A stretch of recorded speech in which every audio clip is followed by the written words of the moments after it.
Hello everyone, আজকে আমি একটা শর্ট ভিডিও নিয়ে হাজির হলাম আপনাদের সামনে। আজকে আমি রান্না করেছি পাতা মাছ বেগুন আর আলু দিয়ে নাপি দিয়ে রান্না করা। এরপরে রান্না করেছি লইট্টা মাছের ঝোল, টক দিয়ে ঝোল করেছি। আর এরপরে হচ্ছে পাতা মাছ কয়েকটা পিস আছে আমি ছেলে খাওয়ার জন্য ভেজে নিয়েছি, সাথে নিয়েছি হচ্ছে কাঁঠালের বিচি আর আইয়াস। ফার্স্টে নিয়ে নিয়েছি চিংড়ি শুটকি বালা চাও। আর এই চিংড়ি শুটকি বালা চাওটা আমি ক্রিয়েটিভ লেডিস পেজ থেকে পারচেস করেছি। আমরা কিন্তু এত গরমে এত কিছু রান্না না করে কিন্তু এই বালা চাউলটা নিয়ে হচ্ছে ভাত খেতে পারি, গরম গরম ভাত দিয়ে। তাদের পেজে কিন্তু অনেক ধরনের বালা চাও আছে, কাচকি বালা চাও, মিক্সড বালা চাও আছে, চিংড়ি বালা চাও।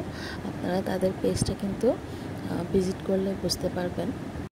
দেখতেই পাচ্ছেন চিংড়ি মাছটা কতটা ক্রিস্পি হয়েছে।